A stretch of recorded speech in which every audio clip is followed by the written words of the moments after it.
darling. Don't worry about it. Lean forward. That's something else. Great. Come on, you guys.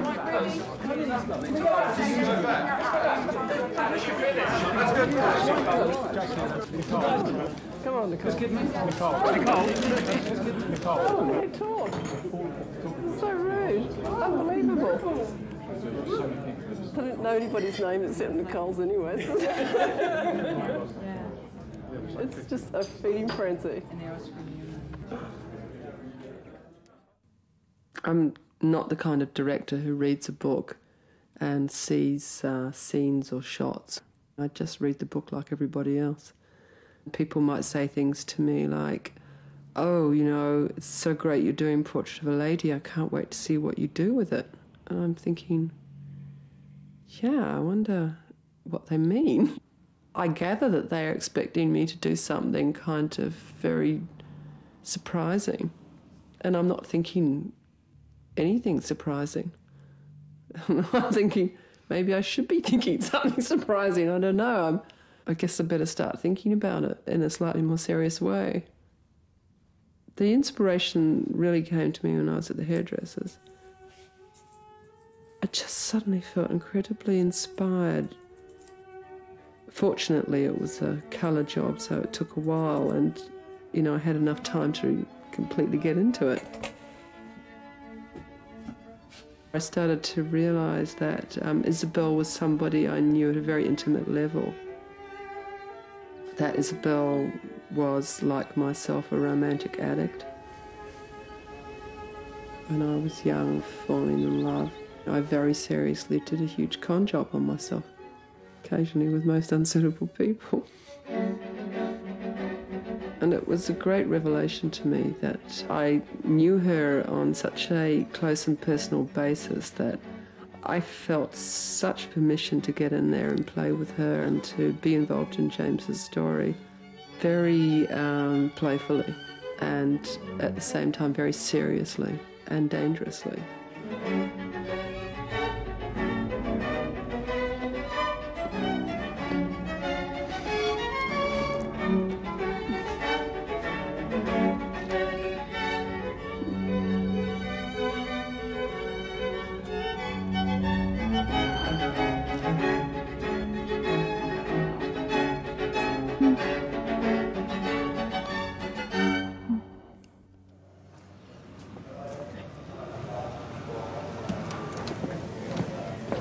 Isabel is in an emotionally abusive relationship, and so the things that, as an actor, that you have to use to create that, it's very intense and it's very upsetting. There's deep shame in a way, and humiliation because you're being put through these things that are very hard to allow to happen to yourself. You're working at a pitch that is something that's very hard to sustain, and that a lot of the time you don't want to sustain, so you've got to battle that within yourself as well.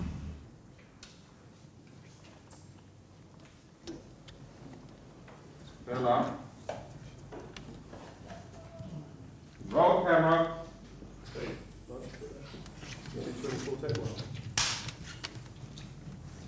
Action.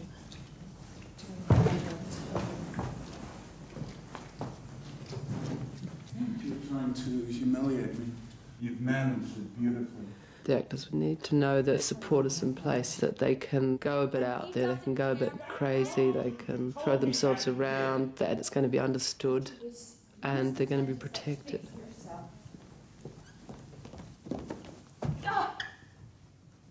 Isabel is still looking to recover the love of Osmond. She's desperate to be loved, and to be loved by someone as difficult as him may be for her, in some strange way, a real satisfaction. It's a little perverse but very real. And Nicole has to somewhere touch that in herself or go to those places. And I think there's both the sense of success for her in knowing that she's doing that, and also a genuine fear that she's living in that very uncomfortable place where Isabel is. Excuse me for disturbing. When I come into your room, I always knock. I forgot. I had something else to think of. My cousin's dying. He was dying when we married. He'll outlive us all. I must see Ralph before he dies. I shall not like it if you do. You won't like it if I don't. Your cousins. You won't like it if I do. That's upset. Yeah. Oh, yeah. I like it if I do. I mean, it's basically that thing where you go, I can't do anything. Do anything. It's always wrong, you know? It's always... We have complete quiet, please, just to help us. I'm going to go and see Ralph. He's about to die. Gotta go, and he's laughing at you, so he's not dying. He's fucking you up in the head. Yeah. John, could you just run the last part of it, the bit where before she says, you know, you're malignant and that? I have an idea of what... Yes, I have an idea of what my life should be. I've never really made a film which is so complex dramatically and in terms of relationships. Every scene is quite difficult. And I guess I've got skills now which make me feel I can handle it, whereas I was too intimidated by actors really to consider it before. It's just sometimes you're in Osmond and sometimes you're not, you know? That's how I describe it. When you're not, I suppose, as I see John Malkovich there. Maybe because I know you're now acting, but when you're in him, then I see all Osmond's motives and, you know, play with a toy with her, you know. You keep saying that like I'm not doing that. What I don't understand sometimes is there's something you're not getting. I'll try and say everything I think to you. I always do. So you know there's no hidden stuff there. I just don't know what to do though now. I'm like, I've been not getting angry, I've been not feeling better. I've been like, oh, quick reveal. You often feel like this when you do good work. Just have faith, okay? Can you read Telegram, please? Telegram, please. I feel like I'm just doing this in every scene. That's right. I know. You're just feeling anxious right now. Very lost. That's good. Okay. Just think about Ralph and you've got your telegram, okay? Just get on to that. That'll lead you in there.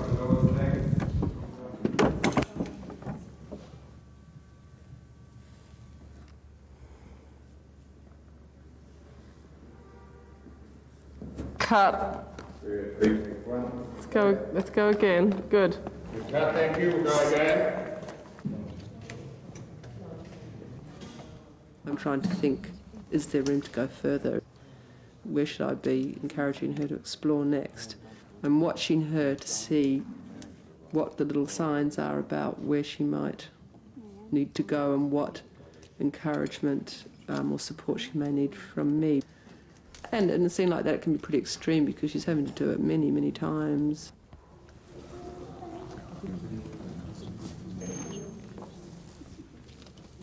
Nicole, just try one where you... I think it's interesting when you do start to listen to him and come around a bit more. Yeah, you've been converted. Yeah, like all your action is, your fight's gone, out of you in a way. You know what I mean? Fix the eyebrows, please. Of course it does. It's good. Okay, now get out of that though and be here for all the rest of us, okay? So don't sit in there, okay? Good. John? I'd just like to try a couple more because I think there's some, maybe we've had some really strong stuff. It's all, kind of interesting. What do you think Osmond is doing to her here?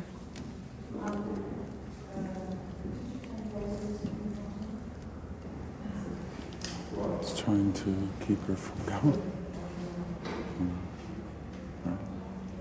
And trying to get her to keep faith in the arrangement they have. Yeah.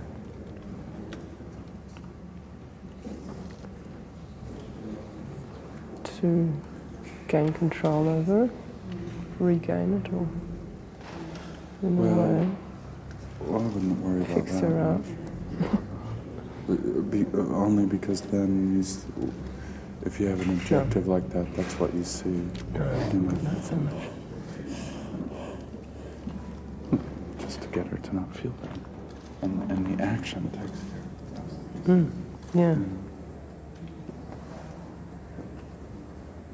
Okay.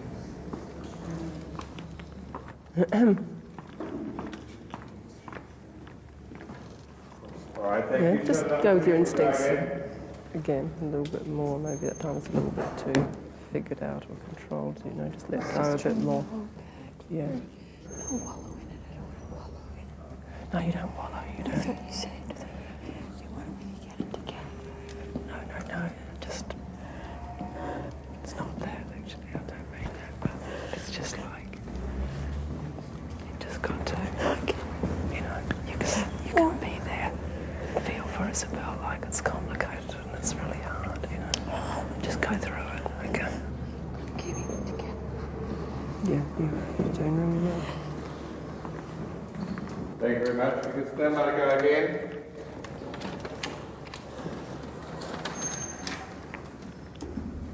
Roll camera.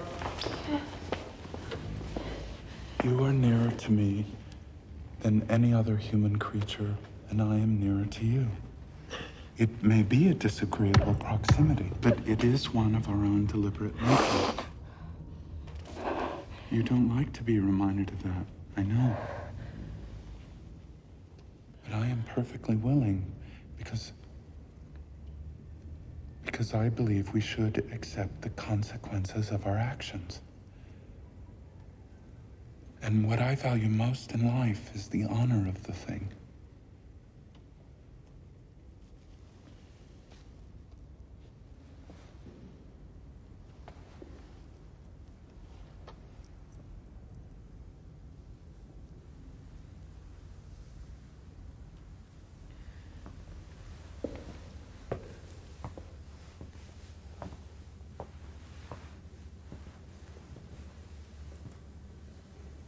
Cut. That's a really good one. Yeah, very good. Okay. John? Should we check the game? Thank you very, very much. Thank you very, very much.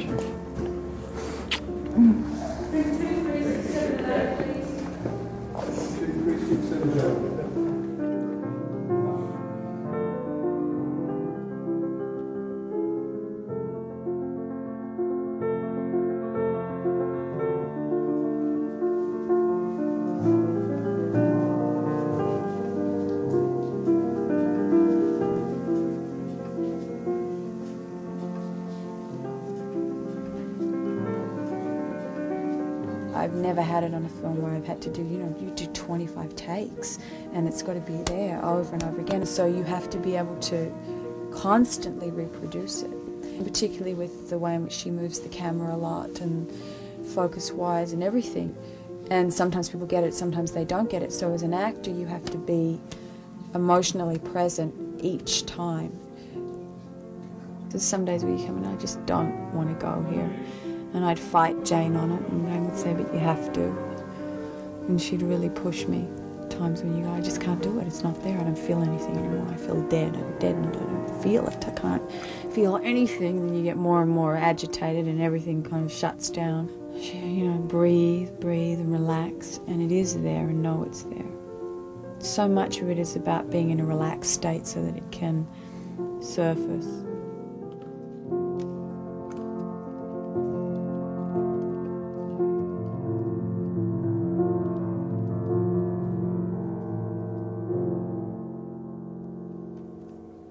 No, you're being... Like smiling? No, she's going to be crying. That's what I'm trying to get away from. Is that what you're trying to get away from? Well, there won't be any getting away from that. See, now Monty's worried about it. He's not worried about it. It's the thing I keep harping on to Jane about. Do you think everyone's just going to want to, like, shoot me because I cry all the time? I don't know. I mean, it's... who knows? Well, I'm Monty! So I think But what she's he's going, saying, no, in the come sense on, of the guys. film, it She's may going not through work. an incredibly hard, difficult time in her life in the Monty's road. now looking nervous. It's not going to not work. It's not going to not work. It's going to be absolutely fine. Well, he's Well. going, well, with the particular scenes. Yeah, it's come fine. on, come on. That's all I've seen. What he's saying is every time it works, It works there. yeah, you've got to be bold about these things or you fucked. Yeah. Once you've rehearsed and stuff, you have to switch off, because if you listened or knew why it took so long, one could become homicidal. I mean, so I found very early, because I have frankly, because I have a very bad temper, and because I'm not so easy with the people I work with, it's better if I just shut off. If it takes, 10 or 45 or 3 hours to turn around and shoot the other side of the scene, I learned very early on not to ask why.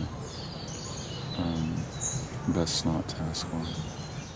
In 25 films, I've seen it change from a sort of infuriating pace, which it already was, to a pace that's absolutely...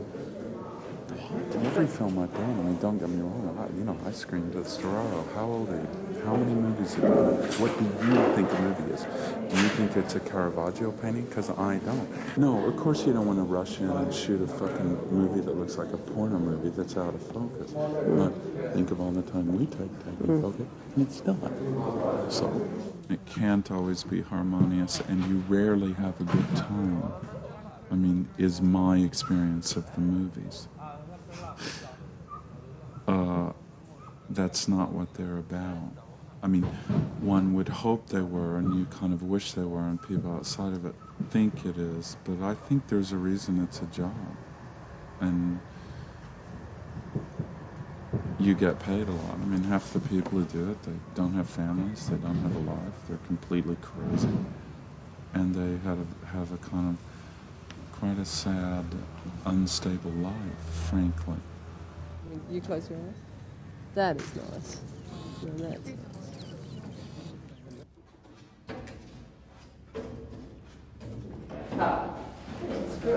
Oh, I do relate to Osmond. Really appreciate a sophisticated villain. They're part of my fantasy world, though, just as much as I may sense myself to be. Isabel fantasises about men like Osmond, and so do I. I'm interested in all that sort of thing. I'm very interested in Osmond's power.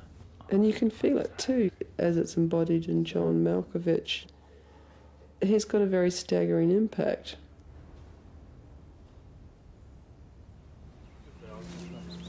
Many times directors do think you're a certain character, but if you do 500 characters, then who are you? People say, you always play a psychopath, or you always play someone very sophisticated, or you always play someone who is involved with sex, or you always play a pederast, or you always play this or that. No, I don't, in fact. But the things people remember are the things they remember. I feel great. Oh, you were crying? Oh, no. Yes, I'm going to go back. Oh, I know. It's scary. When Nicole's son saw me, he burst out sobbing. I think would be a lot of children's reaction to me as a clown.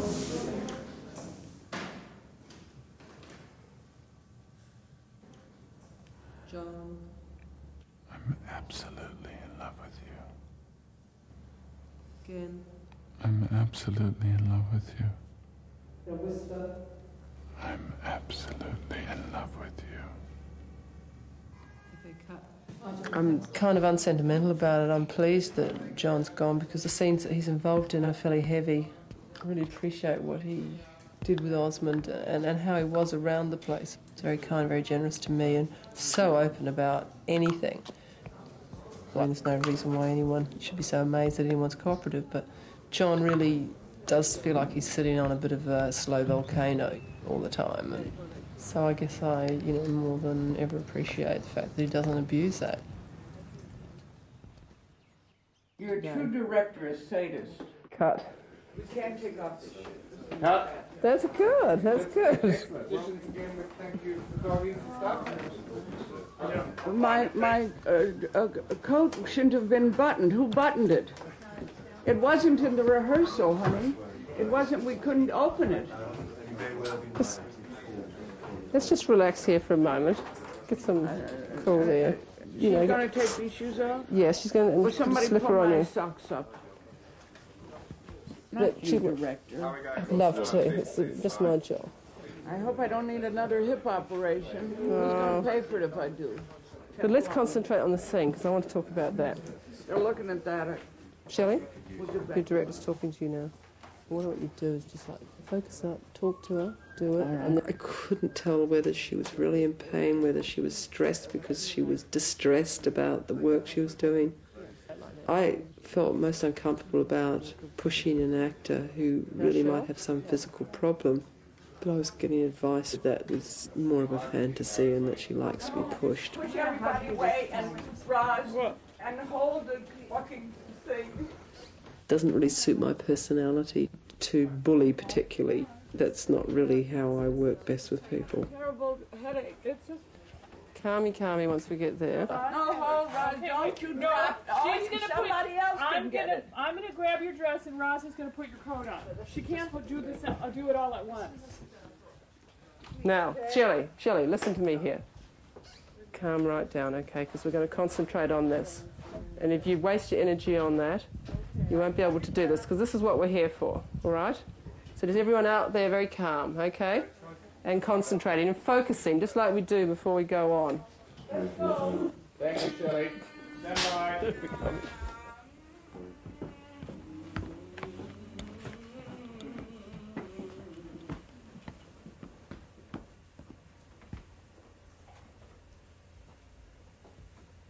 Let's do it over again. You didn't get a second action. Cut. They were in the shot. Nobody said, second action. All right. Thank you. One more. Gotta have a second action. Surely. Okay, Shelley.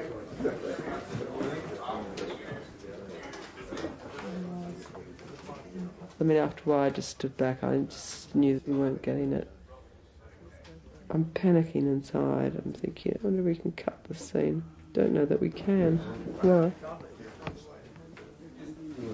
This is what we're just not working out. The problems with the, Shelley and performance are just making it impossible for me to put it together. All right, thank you, everybody. We all just take 5. Let's everybody have a sit. Thanks for a minute. Everyone take 5. Hey, Elizabeth, I'm Monty. We met before. I'm the producer. Hi, Shelley. How are you today? Great. So, Jane and I are concerned about your health. I'm concerned about, too. We don't want to upset you. I mean, we're here because we're worried about you. Well, what do you suggest? Well, I think it's really more for you to. It's your decision for you to tell us what you feel, because we don't really know. I mean, you didn't know, and we didn't know that it would be so hard for you or so painful Oh, well, for let me you. talk to my agent about it. So we were left with 2 choices. One was to recast, and the second one was to try and figure out a way that reduced the stress. Basically, have a sit down.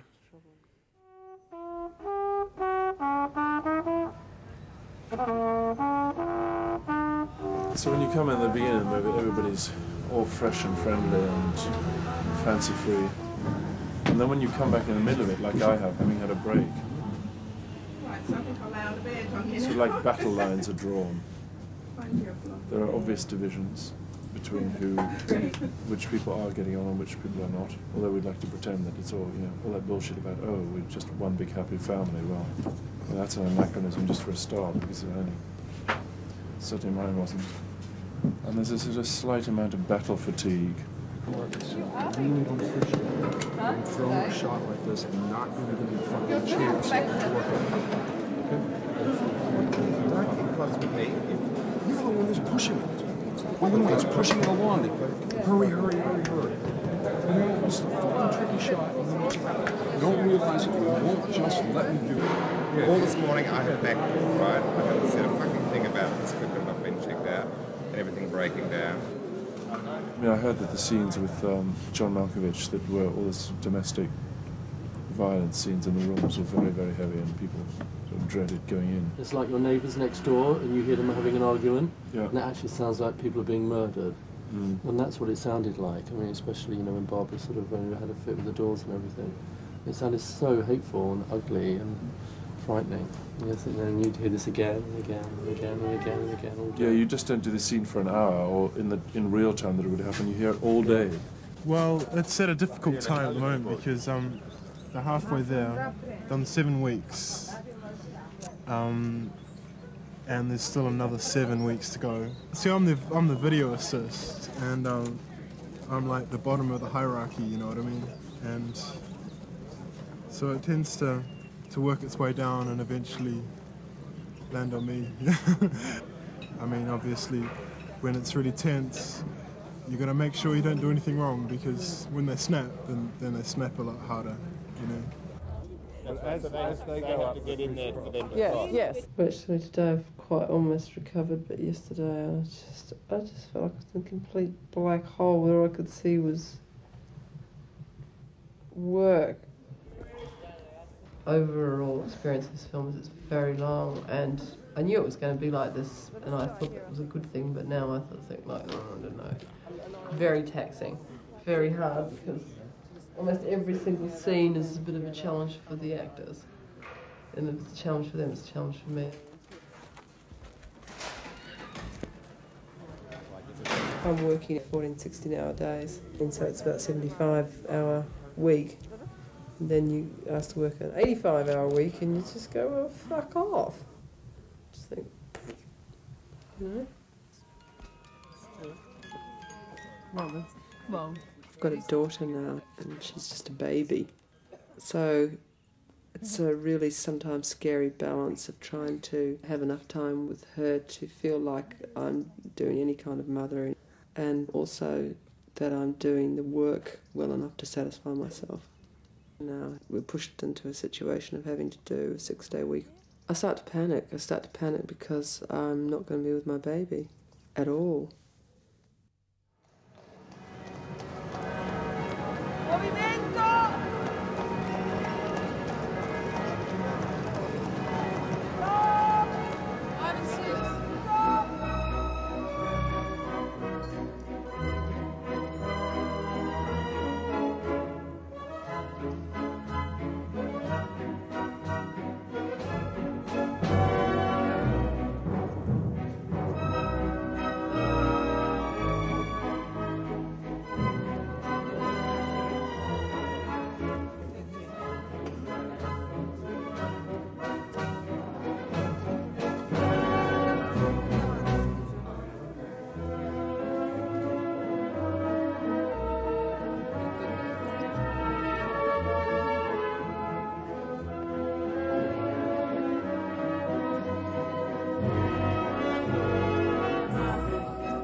Where's the ball?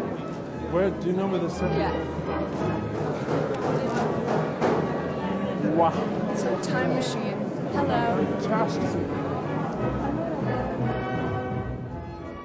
It's a bit of a weird world filmmaking because of the intensity of the experience. It does create you in a bit of a strange way. There really is a sense of emergency about every day. Maybe each day costs close to $100,000, maybe more, which means that certain behaviours which aren't acceptable with a normal social polite discourse become okay. It's a sort of lowering of the general bullshit. You're so directed in what you're trying to do that it's kind of clean, you know. You know, the way we can talk to each other can sound incredibly rude. But I sort of like that bluntness because, of course, I'm the queen of the scene and everybody's interested in what you have to think and say. That's not normal. Playback!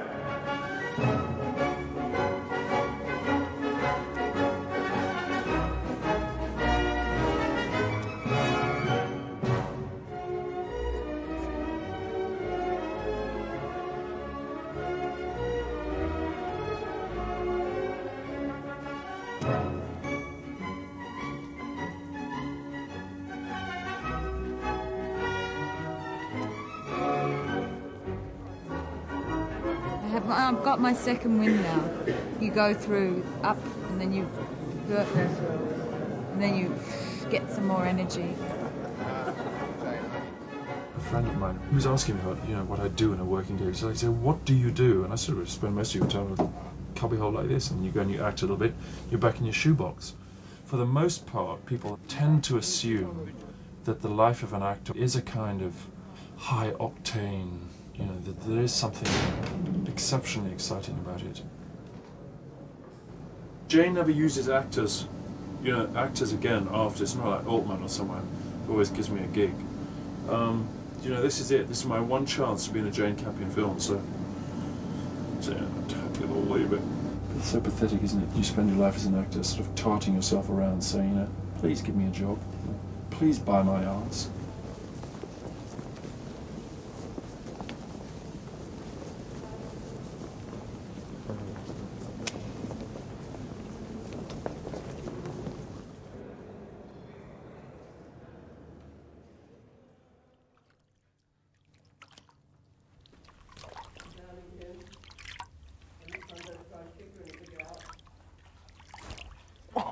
No kicking, I told you. Okay, one more. No kicking, Shelley. I didn't shave my legs. I mean, I'm not going steady, so there's no reason to. Should we shave my... I'm not going steady. All right, Shelley, that was beautiful. That's is everything covered up? I mean, I don't want to do a... What's her name? Sharon Stone. Sharon Stone. All right, here we go. The way the line. I've never had this problem. You haven't got a problem. You're doing so brilliantly. Okay. You really are. Okay, now Thank don't you dare get down on yourself when Okay. you're doing so well. Okay. All right, here we go. Well, 5 and 5, I'm getting very impressed. Well, that's right. So let's lighten up a bit. Okay. We're doing extremely well, actually, so let's not get depressed. So Isabel's going to feed you in. She couldn't have prevented it. And you're going to say, while I was waiting for her to interfere, you were marching away. And then, ow, after she was really beating the drum. Thank you. Roll camera.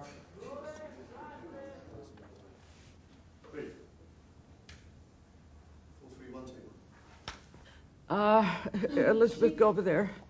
You're in black, and I'm so fucking unconcentrated. And concentrate. Let's go. Where from? She couldn't have prevented it. She couldn't have prevented it. She can do anything. Well, I was waiting for her to interfere. You were marching away, and she was really beating the drum. He has no... Ow! He has no money. He has no name. He has no importance. I value such things, and I have the courage to say it. Well done.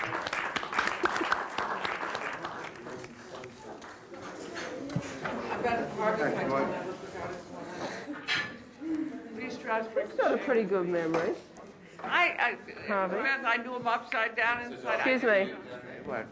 There's nobody that hasn't forgotten their lines on this page. You know? I never do. I don't know what. Can you leave yourself alone? Okay. I always feel like when you play a character who does something villainous or is considered a villain, that you're almost like a defense lawyer. You're defending the character as the actor. Someone said to me the other day, I was showing them my rotten teeth, and she said, yeah, that's accurate because of the venom that comes out of her mouth. And, you know, and I'm sort of shocked at the desire of people to see her that way.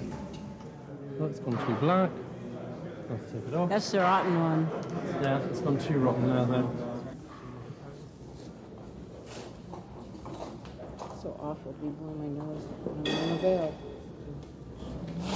I hated that preview of the book, by the way, that version. I never read that one because he called her a wicked witch. He called her a wicked witch in that preface. Oh no, but that's just the that's true. I think in what I would call it the fable aspect of it. No, it's fairy tale quality to it. But then I think he just prefaced the book.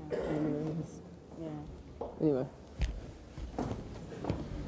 The hard part is that you don't know what you're going to get. Some days she's, I don't go near her because I can see that she's dealing with too many things. Other days I can see a welcome sign in her. Because I'm not the lead and it isn't, you know, a one-on-one relationship where I'm in every scene, I try to be sensitive to how pulled she must be in so many directions. She'll be in a mood and she'll, you know, be there for you, or she won't. You're dealing with a real person. I mean, she was doing a scene with Ralph, which he hadn't shot in a long time, and I said, how'd that go? And she said, it was great. It was great working with a character who was a real human being for a change. I was very hurt. I didn't say anything. I walked away, but I knew what she meant. Really spook her, okay? If you can, yeah, really. Who are you? Oh, you take it like that. What have you to do with me?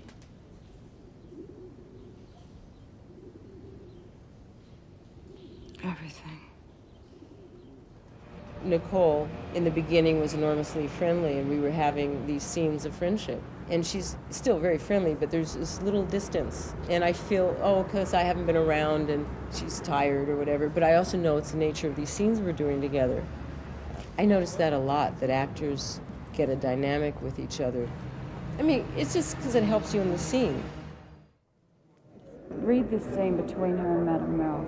As much as she's suddenly changed and become all nice, there's still that thing, and it's very apparent when you read these scenes, about Madame Merle still having to come out with something intact, instead of her just being a broken woman and... Being kind to you. Yeah, I don't think it is kind. I think it's more complex than that. I'm not convinced it's best for our movie to take that path. I'll tell you why, because there's no payoff for it. But do you like He Made You a Rich Woman? Yeah, I do. He Made You a Rich Woman. I think it's good. Much more complicated. Yeah. Than being just rich. Yeah. Nicole was just talking to me about one of the lines, and it was like, you know, he made you rich. Right. In the book, it's he made you a rich woman. Okay. Which I like, because it's much more complicated than just being rich. Oh, yeah. Yeah. Do you like that? Yeah.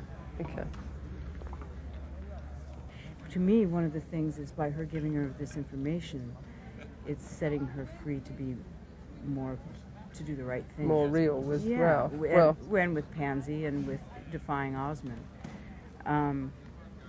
Yeah. You know, it's. But it's also a little bit of an excuse. Sure. Yeah. Sure. So she's also. I mean,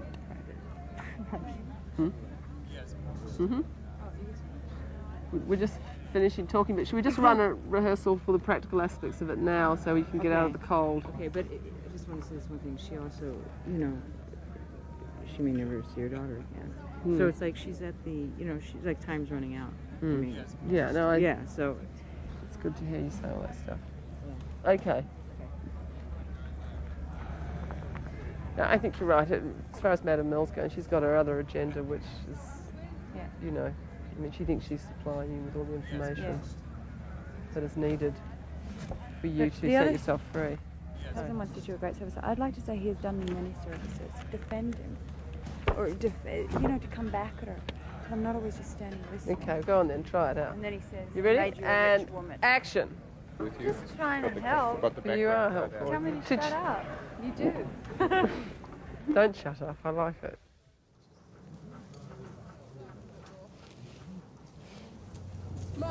it's what you pray for when you find yourself, you know, using different vocabulary, thinking different thoughts.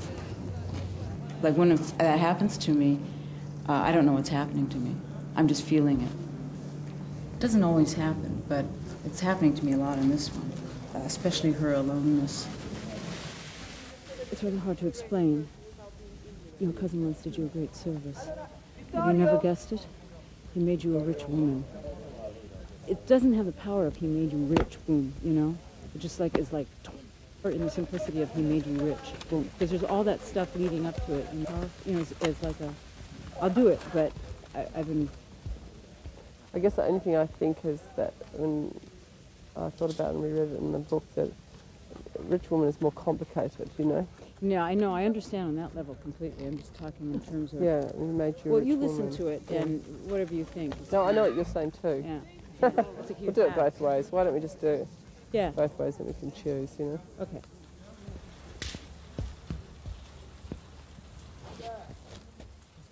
I have Jane, and I know that if I go too far or step over the line, because she does push people to the edge, and sometimes you go over the edge, I trust her that she'll leave that out. I can take chances with her. But that's a rarity. I'm sorry, Jane. Can I do one more time? 455, take 4. It's hard to explain. Your cousin once did you a great service. Have you never guessed it? He made you rich.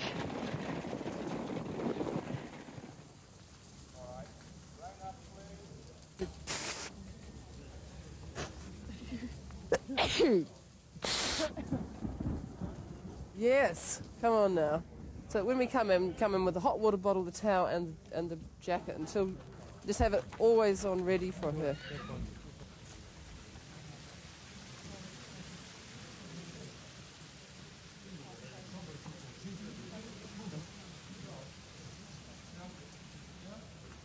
Do you want me? Do you want me to?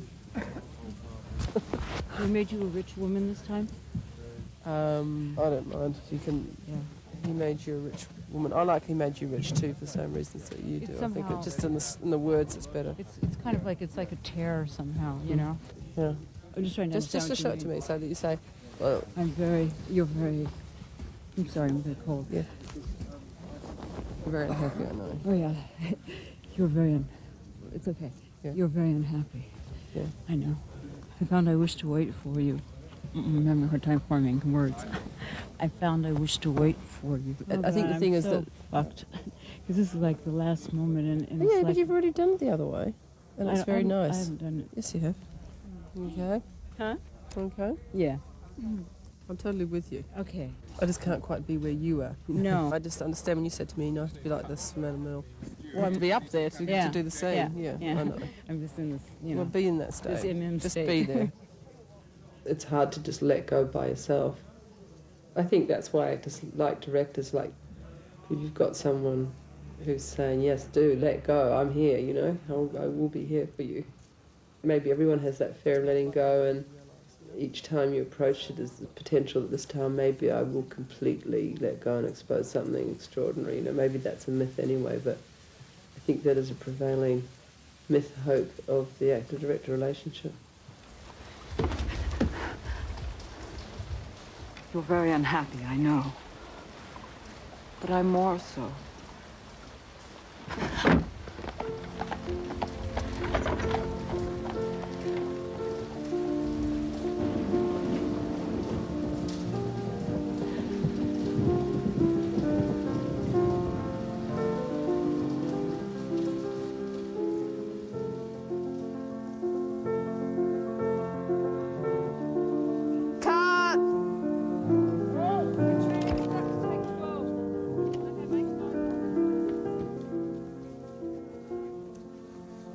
Between that one and that early, very good one.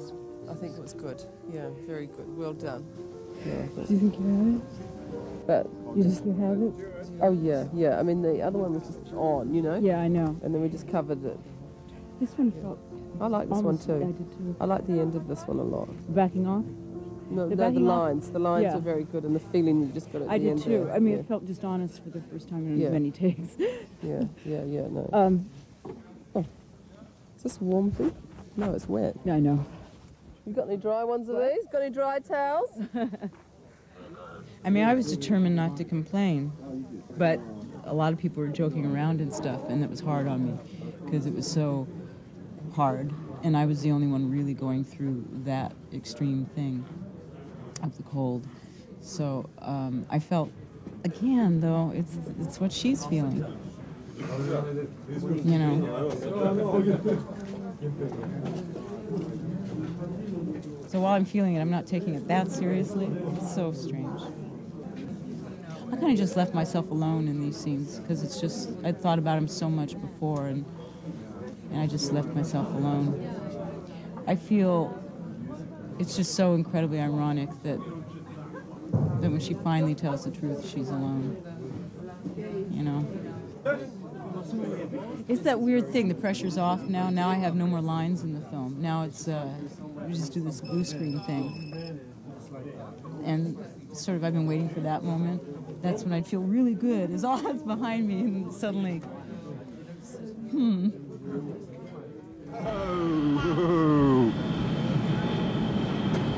Missed us then, that's good. I mean, look, it would have been great to be there. Lovely.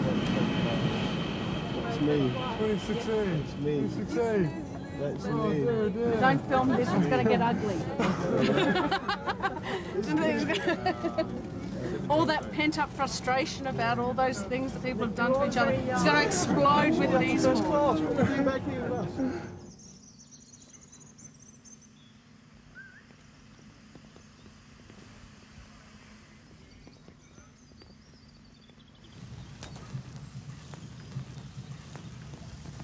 So we're getting all pepped up for a funeral here today. Pepped up for a funeral. So what's happened since I've been away? Loads. Oh, what? What? Is Shelley here today? You had another party? Shelley's in New York. She's sick. Not feeling well. I think we have to have one like this too, John. Oh no, it's too corny, You Monty. think so? How about like this? Masculine and masterful, yeah. My legs are getting purple. Yeah, are they? Yeah. They are too. And we always wanted to know, do Scotsmen wear undies? Yes. Well, I should call her and say we haven't been, you know. I'm completely confused about what's going on with Shelley, that we weren't able to do your scenes because we weren't sure when you were coming, so we've moved on. Yeah. We just don't think it's worthwhile now. So you're bearing up. Here you're on 4 months of your movie. I know. You get used to it in a sort of way, and yeah, and you kind of. She looks so chipper. It's amazing. It's a very intense way of living, and there's a real attraction to that, you know. Yeah, sure. No, there is. Yeah, you're quite right there. On the other hand, personally, I'm not really living my life. I'm living the film, you know. Yeah, how's the kid? She's divine, you know. You're seeing her. Not as much as I want to, but it's not tragic. Shh. You say action, Mark. Yeah, go ahead. So they whizzed me up. The force majeure, this company said, we've got to have Grant up here today. Because I was only supposed to work on Monday. To do my sex fantasy scene with Nicole. You're looking forward to that? Oof. I'm surprised I've got clothes on. You know, all the sex fantasies had to... But maybe I would sort of put my finger in a stocking of something like old Harvey did in the other one. I'm hoping that I have something to do. You can be on the other side. And it's all right, guys, because I'm wearing a corset, so I can't feel a thing. Okay, and thank you, Martin. And like, then, what do you mean, like, really well, just go, oh. Just enjoy it, Mm-hmm. I suppose, you know. Yeah. What's Make the point of having a little fantasy if you noises. don't like it?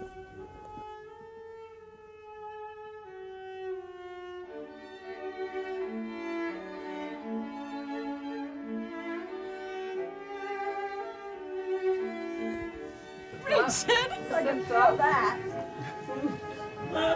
We've walked Martin right out of the set. Yeah, and these two are clear too, and they're off.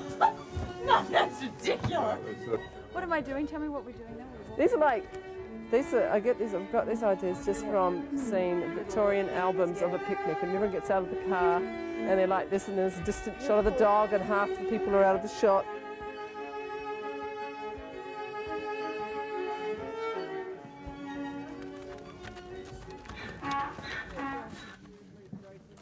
Anything for you, Jay. Thank you. No, I'm not. I'm not. Okay, hop off. Sure. Okay. We are saying goodbye to Barbara. That was her last shot. So, bye-bye, Barbara. Look at that. It's confusing. You want it to end. You're tired, and you want to go on with your life because you know it has to end. But on the other hand, You just don't want it to happen. It's a relief not to have to deal for 4 months with such awful treachery and pain. And it dominates your feelings when you're playing a character like that. I guess she'll always be there in me, because that's where I found her. But I'm not sorry to let her go. Really got fond of. You go back to your life, your normal life, and somebody says to you, oh, I haven't seen you for a bit, how's it going? And you think, well, I feel like you've been through an earthquake in your head. But there he is. You lead a very privileged, kind of cocooned existence. You know, it's all done for you, and suddenly you go home, and you have to change back into, you know, laundry and meals and shopping. Very good.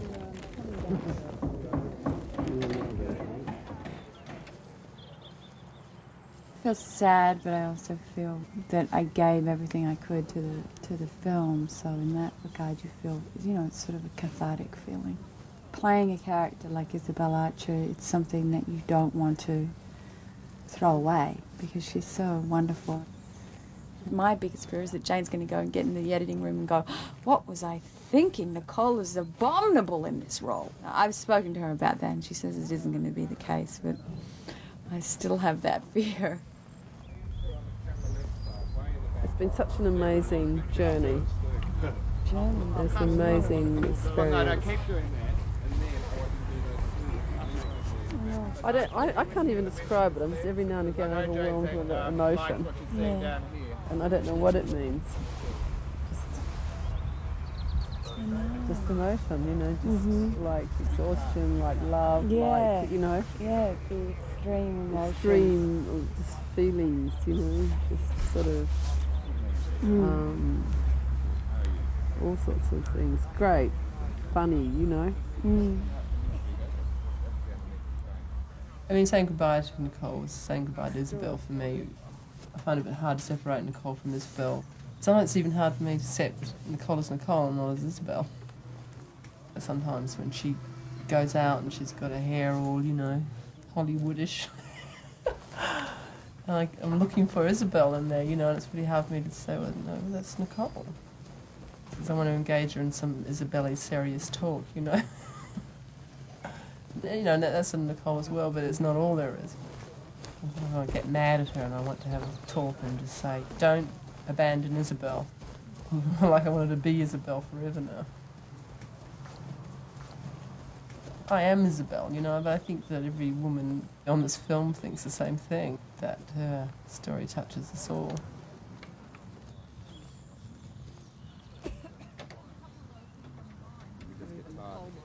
How many people in their life get such an enormous support to try and bring to life a novel they totally adore, you know? 20 million plus all the, you know, care and attention of people around them, partners, everything, you know, that are prepared to live like gypsies for 7 months or more to see if they can have it happen, and you never have to deal with a household thing, you know? And all that time because you've got 15-hour days, you know, and you can't do it. It's great for a while, and it's really some major occasion.